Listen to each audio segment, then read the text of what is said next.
Evangelho que escreveu Lucas, capítulo de número 15. Lucas, capítulo 15. Nós vamos ler a partir do versículo de número 11. Nós vamos ler sobre a parábola mais conhecida da Bíblia, uma das mais conhecidas da Bíblia, das mais citadas da Bíblia. Alguém sabe qual que é? A parábola mais conhecida da Bíblia? Parábola do...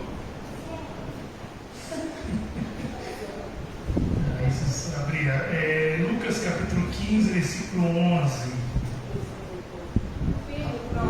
A parábola do filho pródigo, ou a parábola do filho perdido. Alguma outra tradução diz parábola do filho pródigo. Vamos achar?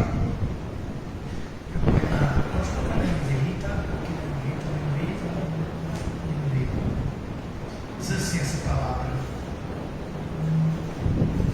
Jesus continuou. Um homem tinha quantos filhos? Um homem tinha...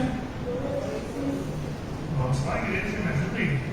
Jesus continuou. Um homem tinha 2 filhos. O mais novo disse ao seu pai: Pai, quero a minha parte da herança. Assim ele repartiu a sua propriedade entre eles. Não muito tempo depois, o filho mais novo reuniu tudo o que tinha e foi para uma região distante. Lá desperdiçou seus bens, vivendo irresponsavelmente.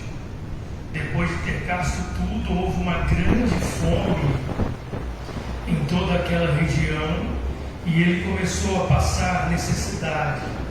Por isso foi empregar-se com um dos cidadãos daquela região, que ele mandou para o seu campo a fim de cuidar de porcos. Ele desejava encher o estômago com as vagens de alfarrobeira que os porcos comiam, mas ninguém lhe dava nada. Caindo em si, ele disse: quantos empregados de meu pai têm comida de sobra e eu aqui morrendo de fome? Eu me porei a caminho e voltarei para meu pai e direi: Pai, pequei contra o céu e contra ti. Não sou mais digno de ser chamado seu filho. Trate-me como um dos seus empregados. A seguir levantou-se e foi para o seu pai. Estando ainda longe, seu pai o viu e, cheio de compaixão, correu para o seu filho e o abraçou e beijou. O filho lhe disse: Pai, pequei contra o céu e contra ti, não sou mais digno de ser chamado teu filho. Mas o pai disse aos seus servos: depressa, tragam a melhor roupa e vistam nele. Coloquem um anel em seu dedo e calçados em seus pés. Tragam um novilho gordo e matem-no. Vamos fazer uma festa e alegrarmos. Pois este meu filho estava morto e voltou à vida. Estava perdido e foi achado. E começaram a festejar o seu regresso. Enquanto isso, o filho mais velho estava no campo. Quando se aproximou de casa, ouviu a música e a dança. Então chamou um dos servos e perguntou-lhe o que estava acontecendo. E este lhe respondeu: seu irmão voltou e o seu pai matou o novilho gordo porque o recebeu são e salvo. O filho mais velho encheu-se de ira e não quis entrar. Então seu pai saiu e insistiu com ele, mas ele respondeu ao seu pai: olha, todos esses anos tenho trabalhado como escravo a teu serviço e nunca desobedeci às tuas ordens. Mas tu nunca me destes um cabrito para eu festejar com os meus amigos. Mas quando volta para casa o teu filho que esbanjou os teus bens com as prostitutas, matas o novilho gordo para ele? Disse o pai: meu filho, você está sempre comigo, e tudo que tenho é seu. mas nós tínhamos que celebrar a volta deste seu irmão e alegrar-nos porque ele estava morto e voltou à vida, estava perdido e foi achado. Vamos orar mais uma vez? Senhor, nosso Deus e nosso Pai, mais uma vez nós oramos ao Senhor nesta noite, nesse culto de quinta-feira. Pedimos ao Senhor que mais uma vez fale aos nossos corações, traga às nossas mentes, aos nossos corações aquilo que o Senhor deseja que falemos essa noite. Senhor, o Senhor não perde caminhada, o Senhor não perde tempo, o Senhor está sempre instruindo a tua igreja. E nessa noite não será diferente, Senhor, porque o Senhor tem compromisso com o teu santo evangelho.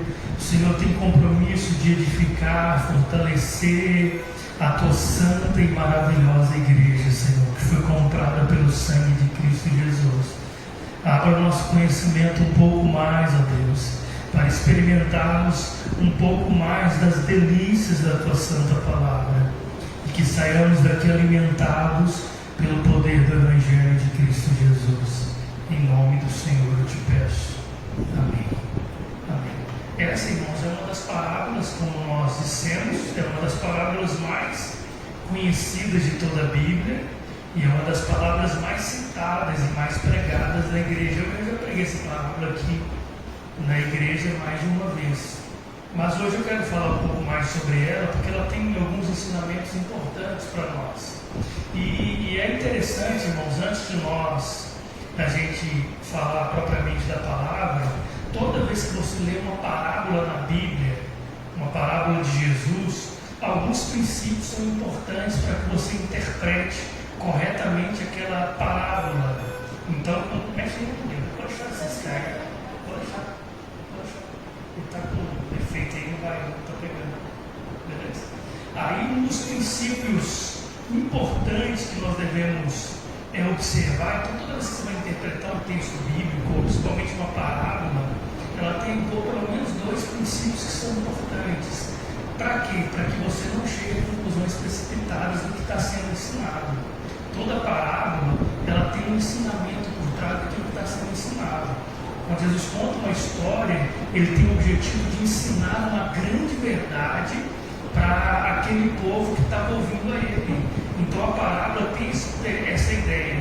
E o primeiro princípio que nós devemos observar quando nós lemos uma parábola ou quando interpretamos uma determinada parábola é sempre nos precaver do perigo de interpretar qualquer parte, qualquer parábola das Escrituras de uma forma que entra em conflito com todo o ensino geral da Bíblia.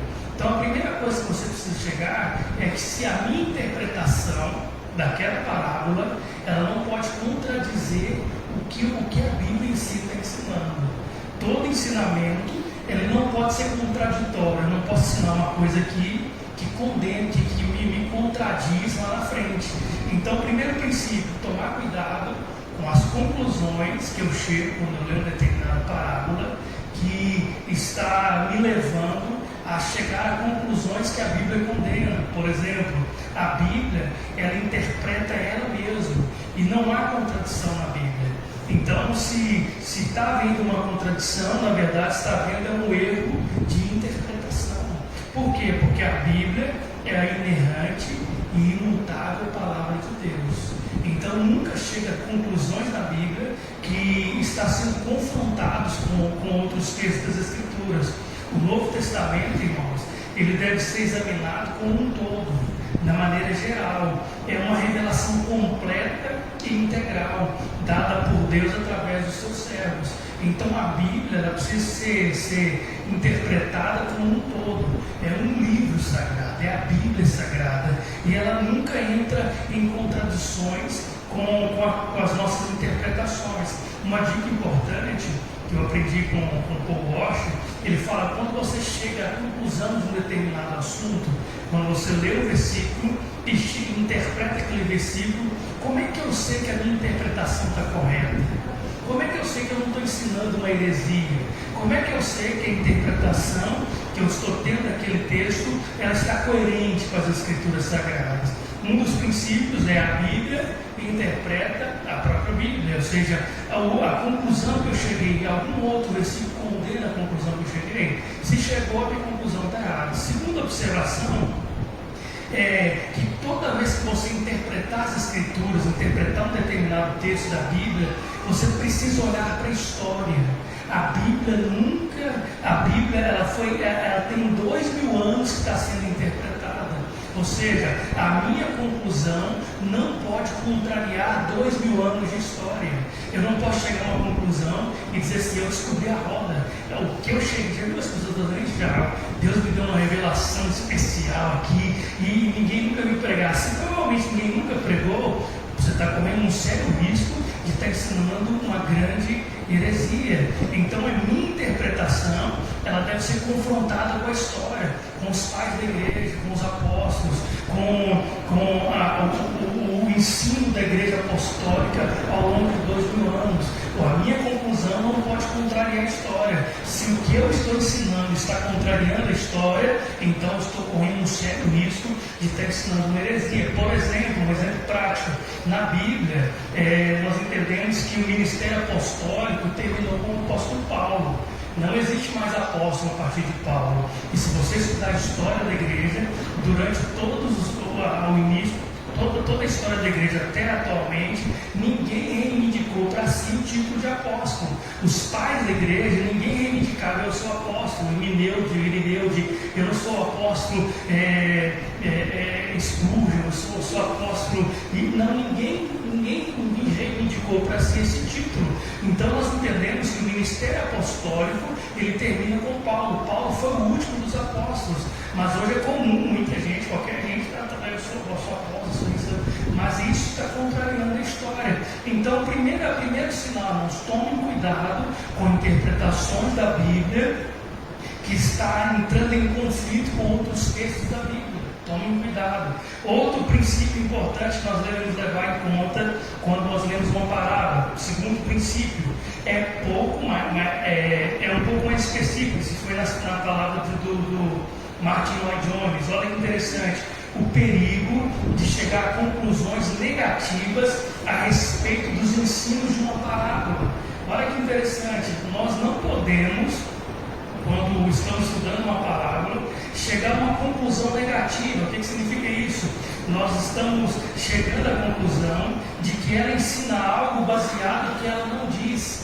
Já viu isso? As pessoas dizem, a Bíblia não diz sobre isso, então está liberado fazer. A Bíblia não fala sobre isso, então está liberado fazer. Então uma parábola, ela não tem conclusões negativas. Eu não posso ensinar alguma coisa baseada no que a parábola não diz. Uma parábola nunca tem um propósito de ser um esboço completo da verdade. Isso é importante, irmãos. Quando Jesus conta uma parábola, ele não está querendo ensinar toda a verdade que você precisa aprender, mas ele quer ensinar um princípio importante, uma lição importante. Então as parábolas não são exaustivas, e eu não posso ler uma parábola e chegar à conclusão de que aquela parábola está ensinando algo baseado no que ela não diz. Por exemplo, se você ler a parábola do filho pródigo, não diz literalmente que o filho se arrependeu do que fez. Diz sim ou não? Não diz, o texto não fala que ele se arrependeu, mas então eu posso chegar aqui e falar assim, não, Deus não existe que você se arrependa, porque a palavra do filho pródigo, quando ele caiu em si, voltou para casa e falou pai para cima do seu maneira. Então está vendo que a conclusão minha está sendo negativa. Eu estou afirmando que não precisa, alguém está afirmando que não precisa de arrependimento, porque a parábola que ele leu não diz que o filho pródigo se arrependeu. Essa é uma conclusão negativa que não é uma conclusão verdadeira. Outro objetivo, o objetivo principal é comunicar uma grande lição ou apresentar grandes aspectos de uma verdade positiva. Então, quando Jesus conta uma parábola, é para você focar no que ele está dizendo, não no que ele não está dizendo. E hoje os cultos estão sempre assim. Os cultos estão baseados naquilo que não está escrito. Qual que é o princípio regulador do culto cristão? O cristão precisa oferecer um culto baseado nos princípios regulatórios. O que é o princípio regulador? É o que a Bíblia ensina sobre o culto que agrada a Deus. Então eu leio lá, na época de Jesus não tinha luz piscando, então não tem problema colocar. Na época de Jesus não tinha fumaça saindo, então a Bíblia não fala de fumaça, posso colocar uma fumacinha aqui. Está vendo que a minha interpretação está sendo negativa, baseada naquilo que a Bíblia não diz, mas esse não é o princípio regulador do culto. Eu preciso apresentar a Deus um culto que é baseado no que a Escritura ensina, no que a Bíblia ensina, e eu não vou criar meios e mecanismos negativos, vendo se a Bíblia não fala nada disso, então eu vou fazer, porque eu estaria apresentando algo que Deus não deseja que eu apresente. Então o objetivo de uma parábola é sempre apresentar uma verdade profunda, uma verdade grande, uma verdade positiva de algo que Jesus deseja ensinar. Uma parábola é importante, significativa por causa daquilo que ela diz e não devido às coisas que ela não diz. Então, quando você lê uma parábola, foque no que está sendo dito. Mas ela não falou sobre o que aconteceu com o irmão dele depois. Só para você ter uma ideia, por exemplo, eu vi um pastor pregando uma vez no Facebook, e ele falou assim: Deus me revelou de noite, eu estava orando, você vê que o povo está com mais de fazer isso? Eu estava orando de noite e Deus me revelou quem é que evangelizou o filho pródigo. Aí eu fiquei, quero saber que negócio é esse, né? E porque falou que estava orando e Deus revelou para ele. Olha que besteira que esse cara falou. Deus me revelou de madrugada e eu estava orando com o som de oração. Eu costumo orar de 2 às 3 da manhã todos os dias. E levantei, já vi o que ele está validando. Eu sou um homem de oração, então o que eu falo é verdade. Eu não falo heresia, porque eu oro, irmão, isso é mentira. Você orar oração não te impede de estudar as Escrituras. Eu não posso subir aqui no altar dizendo assim: eu não preciso estudar a Bíblia, eu preciso só orar, porque Deus vai revelar o céu. E ele diz assim: e Deus me revelou quem é que evangelizou o filho pródigo. Isso é uma interpretação herética e negativa. Por quê? Porque a Bíblia não diz quem evangelizou o filho pródigo. A Bíblia diz, ali é uma parábola, uma história. Não tem essa ideia de que alguém foi lá e evangelizou. Jesus não entra nesses métodos. Mas ele falou assim: Deus falou comigo que quem evangelizou o filho pródigo para ele voltar para casa foram os porcos. Faz sentido, irmão? Ele falou: mas por que os porcos? Porque Deus usou a jumenta, Deus pode usar o porco também. Essa é uma conclusão positiva ou negativa? Positiva ou negativa? Negativa, porque ele está baseando uma coisa que a Bíblia não ensina. Quantas vezes Deus usou a mula para falar com um profeta na história da Bíblia toda? Quantas vezes? Uma vez. Em toda a história da Bíblia, Deus nunca usou mais nenhuma mula, não sei naquele contexto lá. Ali não está dizendo que Deus vai usar sempre uma mula para pregar para alguém. Eu já vi cara pregando nesses negócios pentecostal aí, e dizendo que ele estava na frente do galinheiro, as galinhas foram tomadas em uma estranha. E começou a profetizar. Cara, isso é uma interpretação totalmente negativa do que a Bíblia diz, irmãos. Por aí, mesmo argumento, Deus usou a jumenta, Deus pode usar Deus pode usar quem ele quiser, mas esse não é o princípio das Escrituras. A Bíblia não está dizendo que se você não pregar, Deus vai colocar um cachorro para falar com o seu vizinho. Não é isso que a Bíblia está ensinando. A Bíblia não está ensinando que se você não pregar, vai vir um urubu lá do céu, lá no hospital, vai evangelizar. Não é isso que o princípio está. Nós não podemos ter a interpretação daquilo que a Bíblia não diz. Isso é uma interpretação totalmente errada das Escrituras, e tem muita gente que é famosinha que fala das besteiras, assim, que a pessoa falou, foi uma pessoa simples e tudo, mas tomemos cuidado com isso. Então uma parábola, ela tem a ideia de ensinar uma verdade profunda, e ela deve ser interpretada sempre por aquilo que a Bíblia diz, e não por aquilo que a Bíblia não diz. Essa parábola do filho pródigo, ela foi contada em sequência de 3 parábolas. Você sabe qual foi as 3 parábolas que foram contadas logo em seguida, no capítulo 15 de Lucas? Primeiro, por que Deus contou a parábola do filho pródigo? Foi resposta ao que estava acontecendo no versículo 1. Vamos lá no versículo 1? Olha o que diz o versículo 1 do capítulo de número 15. Olha o que estava acontecendo lá. Jesus todos os publicanos, os pecadores estavam reunidos para ouvi-lo. Quem é que estava reunido para ouvir Jesus? Dois grupos de pessoas. E quem eram? Publicanos e pecadores. Esse grupo, que era o grupo mais radicalmente desprezado pelos judeus, um judeu considerava que um publicano e um pecador era, não sei se existe essa palavra, insalvável. Eles acreditavam que um publicano jamais poderia se arrepender dos seus pecados. Então ele está ensinando esse princípio aqui, que é o contexto dessa palavra, é que dois grupos estavam ouvindo Jesus, publicanos e pecadores, mas tinha um terceiro grupo. Quem que era? Verso 2: os fariseus e os mestres da lei. E eles estavam criticando Jesus, dizendo assim: esse homem, esse Deus Salvador, recebe pecadores e come com eles. Então qual é o contexto? O contexto aqui dessa parábola é que os fariseus fizeram uma crítica para Jesus, dizendo assim: Jesus está comendo com homens que não deveria estar andando. Ele está se alimentando com pessoas que não deveria se alimentar. Ele está dando atenção a pessoas que são pecadores e publicanos. É um absurdo esse mestre fazendo uma coisa dessa. Irmãos, se Jesus não pudesse andar com pecadores, não seria de nós andaríamos sozinhos, nós somos todos pecadores. Nós também somos como os publicanos e os pecadores que um dia foram alcançados pela graça de Cristo Jesus, nosso Senhor.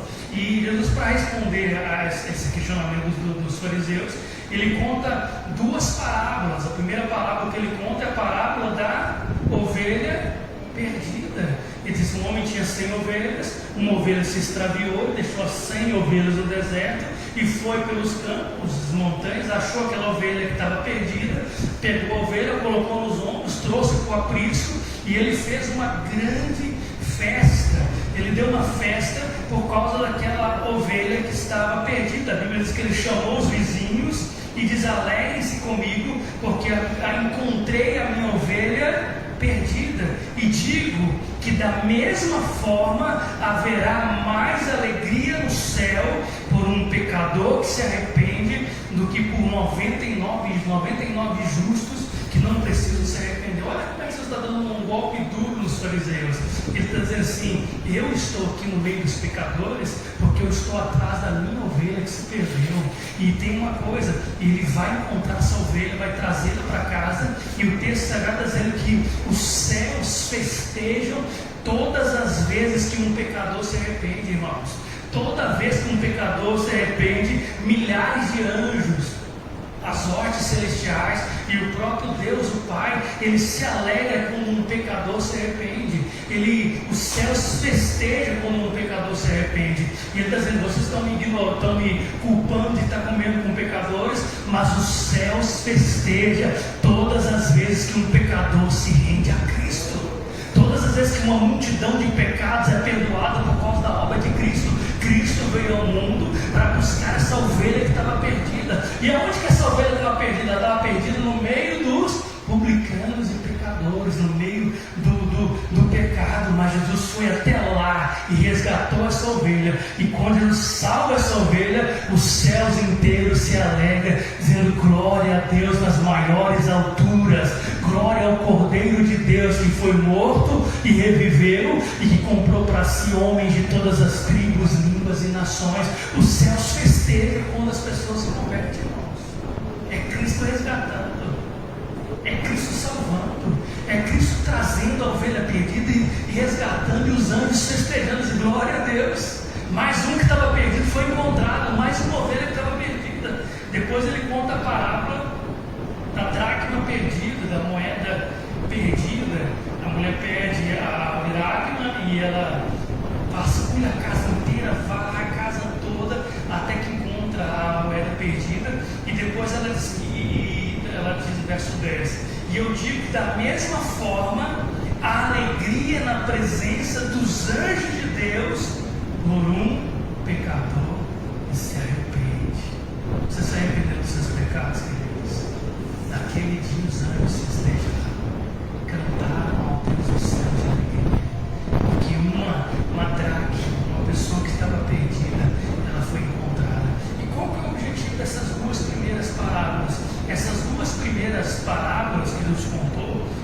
antes de falar da parábola do filho pródigo, qual que é a grande lição?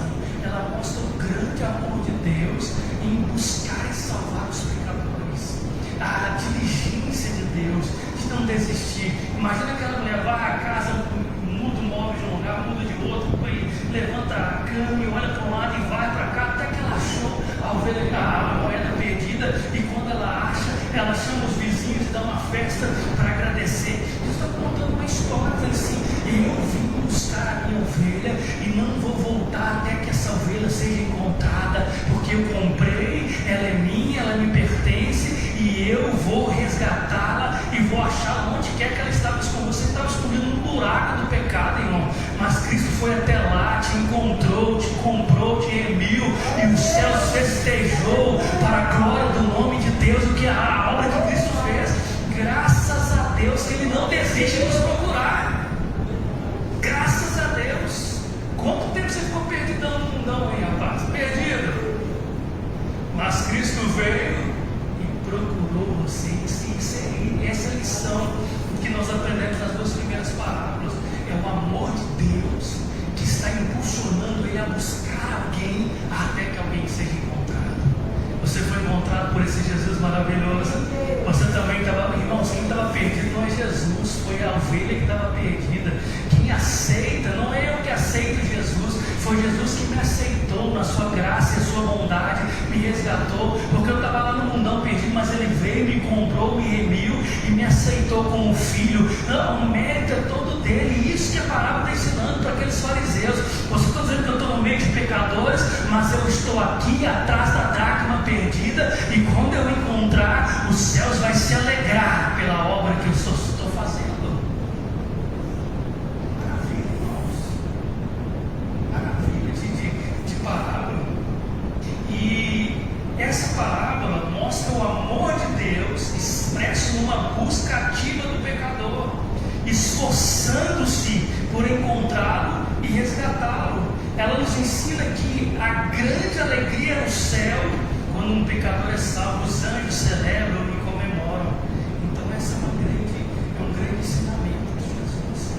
Imagina os anjos, quando descobriram que Jesus, a segunda pessoa da Trindade, ia tomar forma humana, ia morrer pelos pecadores. Imagina os anjos, rapaz, estando em tempo criado todas as coisas, cheio de santidade pura, pureza pura. Ele vai se despir de toda a sua glória, da adoração dos anjos, para vir aquele mundo caído, para resgatar homens que são mortais, blasfemos, imorais, indecentes, adúlteros. Ele vai vir buscar essa raça ruim, não é possível. E a Bíblia diz que quando Jesus foi gerado no ventre de Maria pelo Espírito Santo, o que houve naquele dia? Os anjos louvaram a Deus naquele dia. E sabe qual que é o cântico que eles cantaram?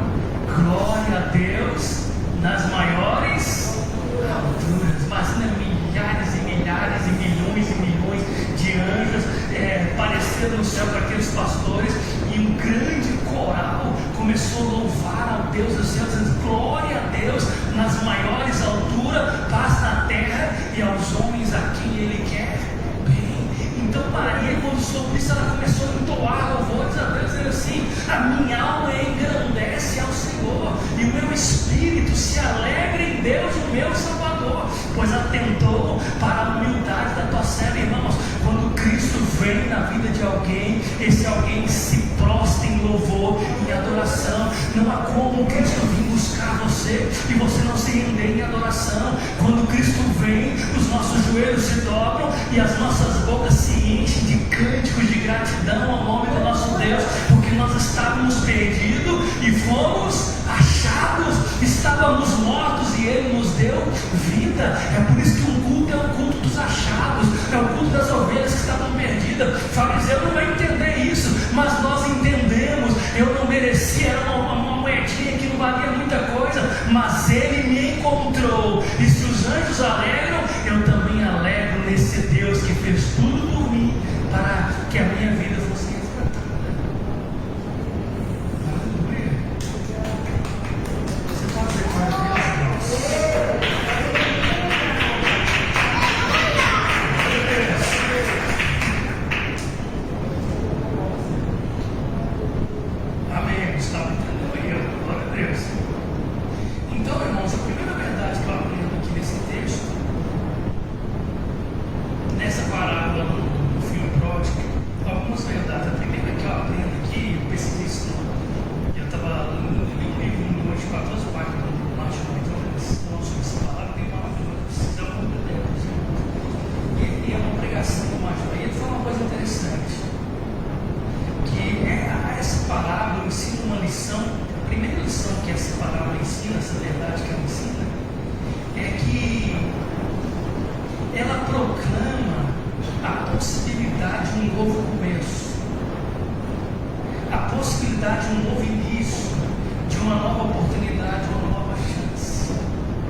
tem a ideia de ensinar para nós que em Deus, em Cristo, há a possibilidade de um novo começo, de uma nova oportunidade, de uma nova chance.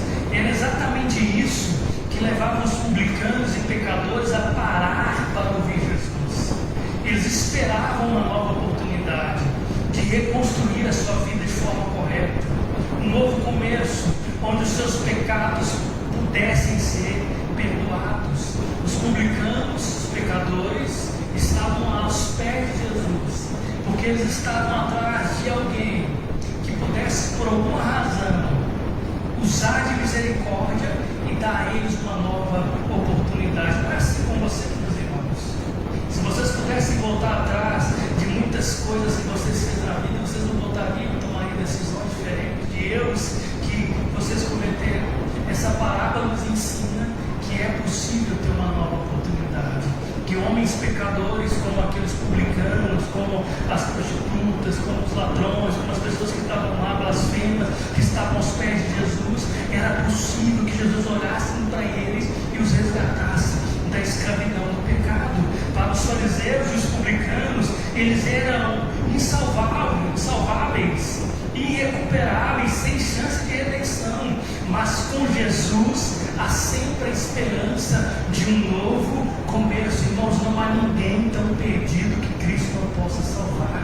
Não há ninguém tão afundado no lamaçal do pecado que Cristo não pode resgatar. Como diz o salmista no Salmo 40: esperei com paciência pelo Senhor, Ele se inclinou para mim e ouviu o meu clamor, tirou-me de um charco de lodo, de um lago horrível, firmou os meus pés sobre a rocha e colocou um novo cântico nos meus lábios, um cântico em adoração ao nome do nosso Deus. Irmãos, nós estávamos no lamaçal do pecado, mas Cristo nos deu uma nova oportunidade, uma nova vida, um novo coração, uma nova disposição, uma nova mentalidade. Tudo se tornou novo por causa da obra redentora de Cristo. Então Deus está nos ensinando que é possível ter uma nova oportunidade, que pode haver uma nova oportunidade. Não importa em que buraco você se fundou, mas Cristo pode ir lá e te resgatar. Cristo pode ir lá e te tirar desse fundo de poço, porque para Cristo não existe impossível. Amém? E nessa parábola não podia haver caso pior do que o filho pródigo. Não tinha situação pior para um judeu ouvir essa história de Jesus. Jesus contou uma história para o judeu, que para um judeu tradicional, somente para um fariseu, era um filme de terror. Um filho que amaldiçoou o pai, dizendo assim: dá minha parte da fazenda que me pertence. E outros pais dizendo: você quer que eu morra? Mas se eu não está morrendo, me dá minha parte que eu tenho direito, que eu vou embora. Isso para o judeu, irmãos, é inaceitável. E Jesus contou uma parábola que estava no limite máximo da degradação de uma pessoa. Eles chegaram ao fim do poço, não tinha como descer mais. Ele atingiu o máximo que poderia atingir. Alguém que vai pega a despesa da riqueza, vai para a prostituição, queima tudo com meretrizes, e depois, para piorar, ele vai cuidar de um animal que para o judeu ainda hoje é imundo, que é os porcos. Eles contou uma história que era horripilante. E os fariseus falaram: quando esse cara voltar para casa, o pai vai pegar esse menino, vai colocar numa estaca, vai colocar fogo dele, porque sem morrer. E era para ele ser apedrejado. Ele fez uma coisa assim. Jesus contou uma história de alguém que estava assim, radical. Mas não tem jeito, os fariseus falaram assim: não é possível. Ele estava no fundo do poço. Não tinha um quadro pior para aquele jovem, mais desesperador do que aquele jovem. Tá de porcos, num país distante, em meio aos porcos, sem dinheiro, sem amigos, desesperançado, miserável, abandonado. Assim ele estava. Ele estava tão abandonado, tão miserável, que ele não tinha dinheiro para comprar comida. E ele não comeu as bolotas dos porcos. Ele desejou comer as bolotas dos porcos, mas ninguém lhe dava nada. Ninguém dava nada. Ele estava no fundo, irmãos.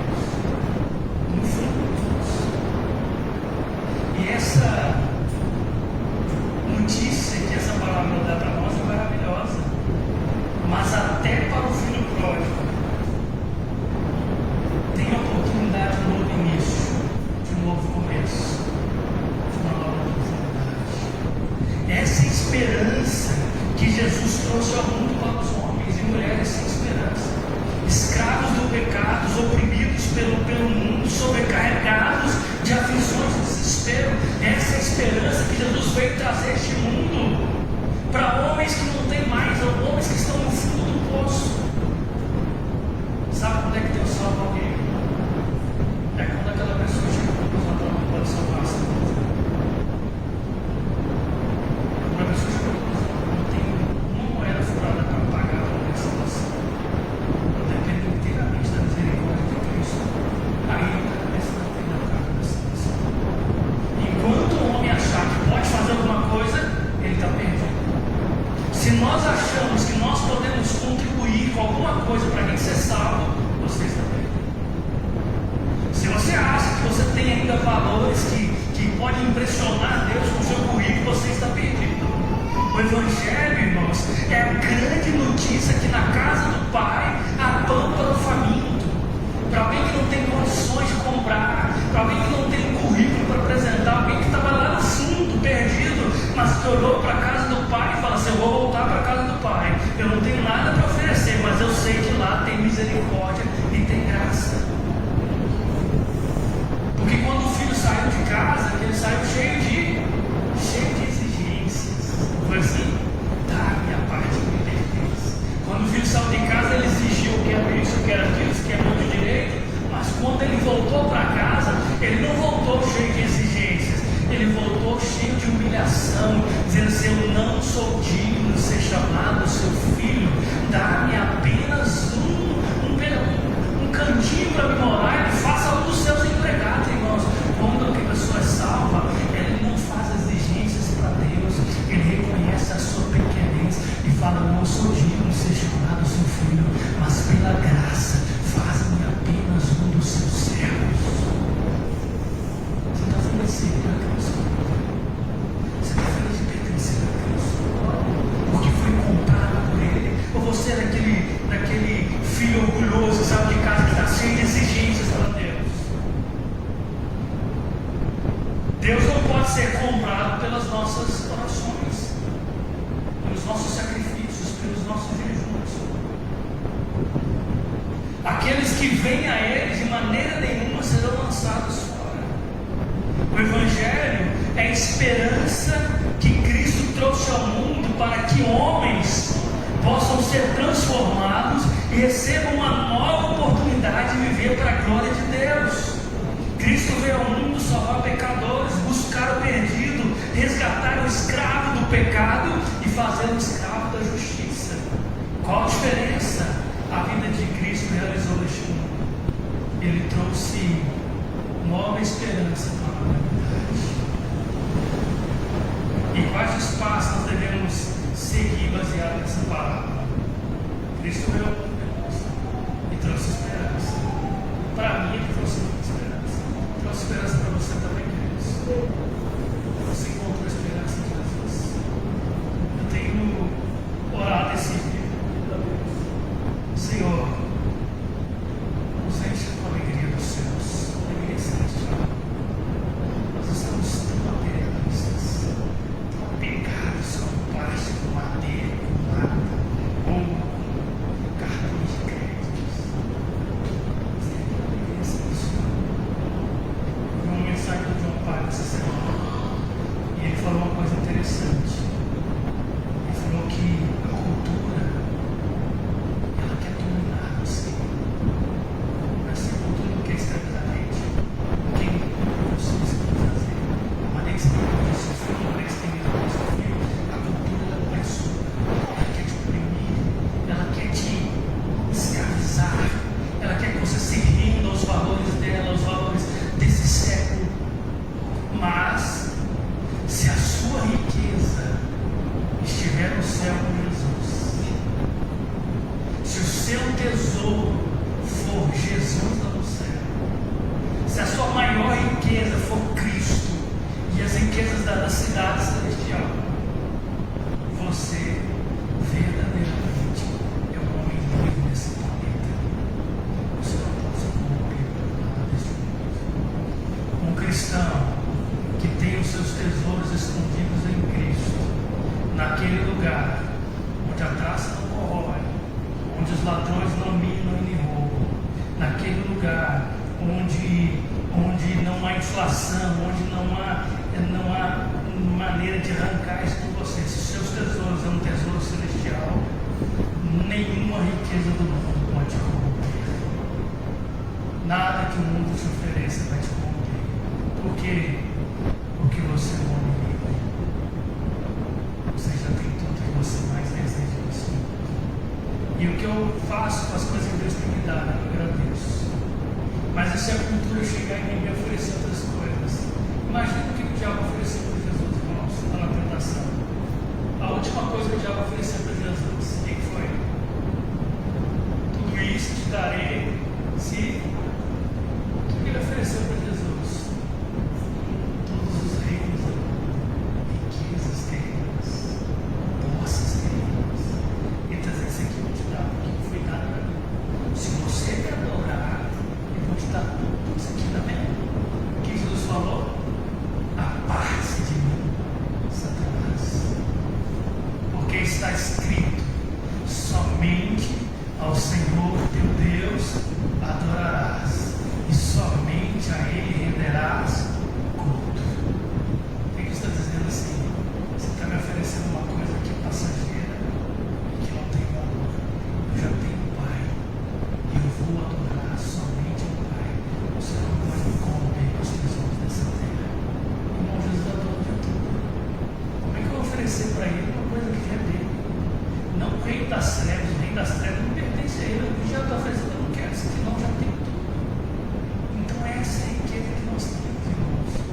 Então, para a gente concluir aqui, quais são os passos que nós devemos seguir, baseado nessa palavra? Primeiro,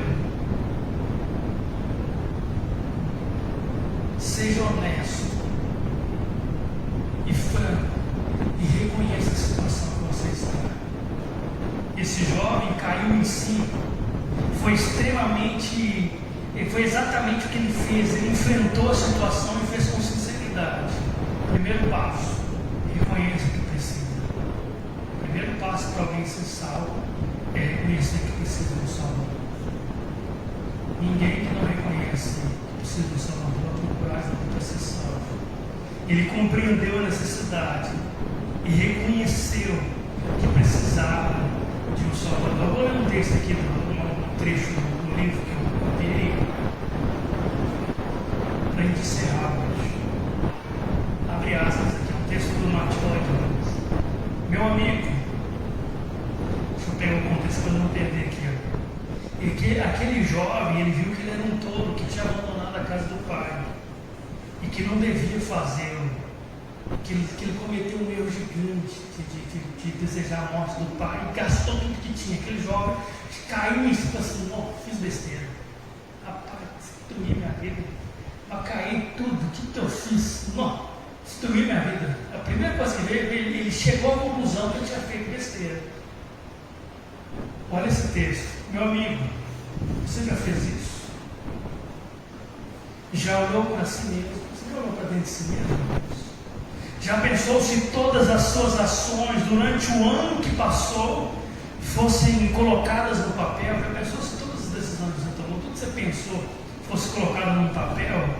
E se tivesse mantido um registro de todos os seus pensamentos, desejos e suas ambições e imaginações, você permitiria que isso fosse publicado em seu nome? Você permitiria que isso fosse publicado em seu nome? O que você é hoje em comparação ao que foi no passado? Olhe para as suas mãos, estão limpas? E os seus lábios são puros? Olhe para os seus pés, onde eles pisaram? Que caminho percorreram? Olhem para si mesmo. É realmente você? E então, olhe à sua volta para a sua posição e o seu ambiente. Não fuja, seja honesto. Do que você está se alimentando? Comida ou bolota lançada aos porcos?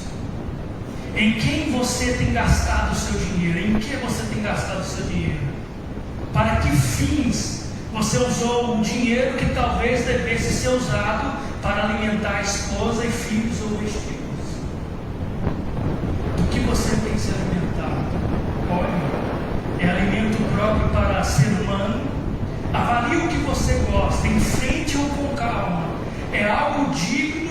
de uma criatura criada por Deus, com inteligência e sabedoria? É coisa que pelo menos honra o ser humano, quanto mais a Deus? É alimento de porcos ou é próprio para ser consumido por um ser humano? Não basta que você apenas lamente a sua sorte ou sinta miserável, como acabou em tal estado ou situação. Olhe para os porcos e as bolotas e compreenda que tudo é devido você ter abandonado a casa do seu pai, agindo deliberadamente como os ditames da sua própria consciência, deliberadamente zombando da religião e de seus mandamentos e princípios. Tudo é resultado exclusivo de suas próprias decisões. Fecha aspas aqui do Martin Luther. Vamos ficar de pé?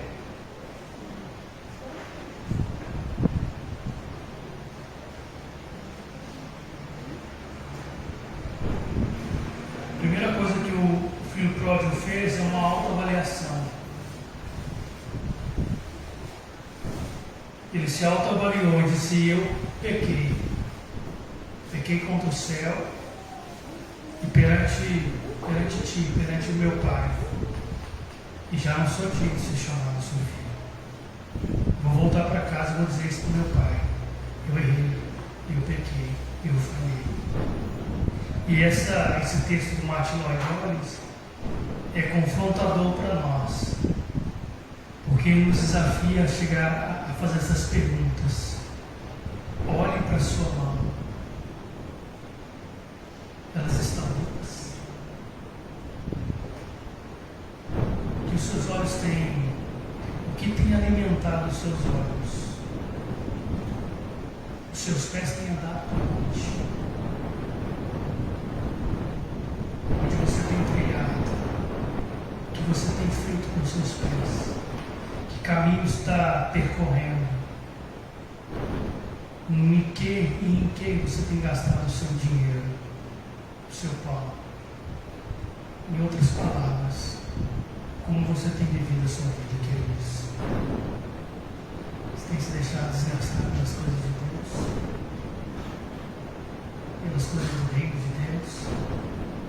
Eu coloquei no grupo da igreja hoje uma palavra um pouco confrontadora. Mas já observou que nossos confrontos estão caindo em ouvidos endurecidos?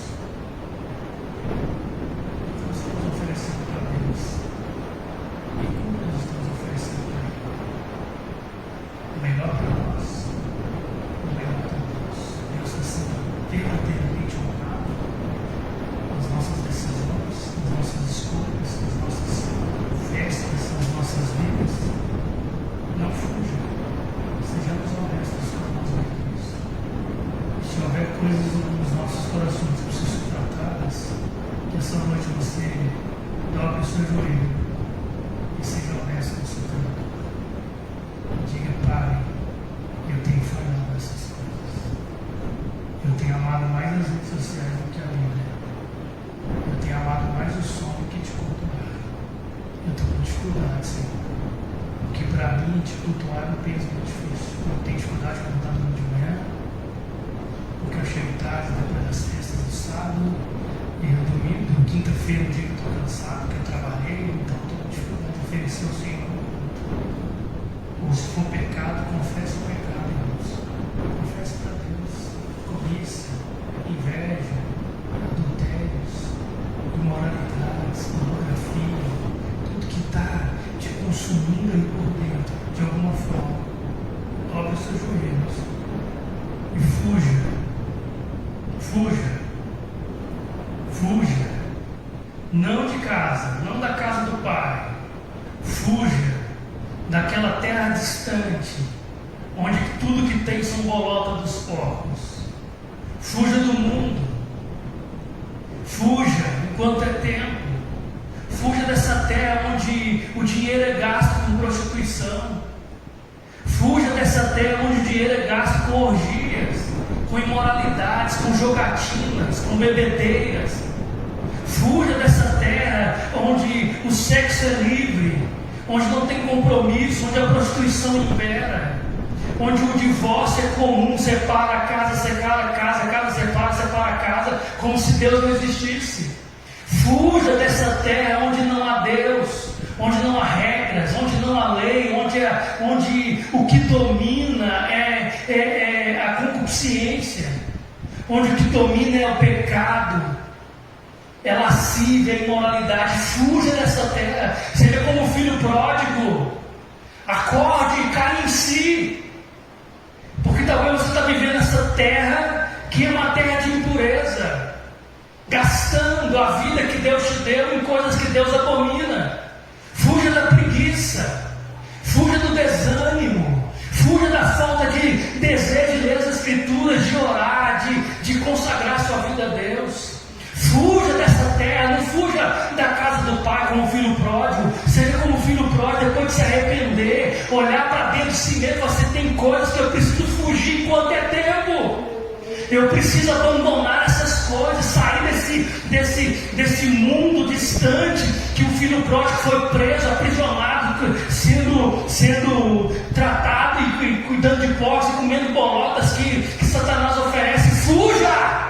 Enquanto é tempo, enquanto é dia, enquanto o dia do juízo não se aproxima, porque em breve o juízo vai cair sobre este mundo, irmãos. Mas ainda a porta da casa do Pai está aberta, ainda há esperança por pior de todos os pecadores. Não importa em que buraco você se afundou, ainda há esperança. Fuja para a casa do Pai, corra, caia de joelhos prostrados e se renda ao Criador, dizer: eu pequei, Senhor, contra ti e contra o Senhor, contra as coisas que o Senhor deseja, mas eu estou arrependido. Faça-me um dos teus servos. Fuja. Nós precisamos fugir de muitos lugares, irmãos, e que você reflita nessa noite sobre isso. Fuja daquilo que não agrada ao Senhor. Desliga a televisão se precisar, exclua as redes sociais se precisar, desliga, fica um tempo fora. Você está assistindo coisas que Deus não gosta, cenas indecentes, desliga, fuja. Olha Deus convocando a igreja nessa noite, irmãos, você não fica assim, fuja. Talvez você tenha usado seus lábios para falar palavras imorais, indecentes, gracejos e imorais. Talvez você está usando os seus lábios para dizer coisas que fofocas, falar mal de alguém. Fuja desse lugar, fuja dessa terra distante, sem lei, distante de Deus. A casa do Pai está aberta, ainda há tempo de voltar e fazer parte dessa família maravilhosa, chamada grande família de Deus. Porque quando o filho voltou, a primeira coisa que o pai fez foi arrancar aquelas vestes sujas. Tira essas roupas velhas, esses farrapos velhos, e coloca uma roupa nova nele. É isso que Deus quer. Deus quer que nós fujamos dessa terra distante e entremos na casa do Pai, porque Ele vai arrancar esses farrapos nossos e vai nos dar vestes novas, alegrias novas, alegrias dos céus, santidade, pureza. Um anel no dedo, sandália nos pés, para que ninguém duvide que você é verdadeiramente um filho de Deus. Pai, nós louvamos o Teu nome.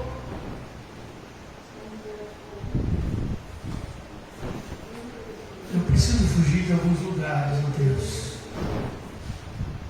Nós precisamos fugir de alguns lugares. O Senhor está sondando cada coração aqui nesta noite. Cada coração está sendo sondado pelo Senhor. E que como filhos, Senhor, nós possamos cair em si de tudo aquilo que precisa ser mudado, Senhor. Precisamos mudar algumas coisas, tomar decisões, fazer a Tua santa vontade, Senhor. Nos tira dessa terra distante, essas terras longínquas, ó Deus, onde o que impera é o pecado, onde o que impera é a transgressão, é a iniquidade, é uma terra sem lei. Mas nos traz de volta, Senhor, para o centro da Sua santa vontade. Que nós possamos ser como aquele peregrino, Senhor, no livro de John Bunyan, fugir da cidade da destruição e pegar o caminho estreito que conduz à cidade celestial. Eu louvo ao Senhor, Deus, porque aqui nessa igreja, muitos homens e mulheres já deixaram a cidade da destruição, estão caminhando, Senhor, nesse caminho estreito, olhando para aquela cidade celestial. E em breve, Senhor, nós entraremos nessa cidade pelas portas. Falta pouco, Senhor.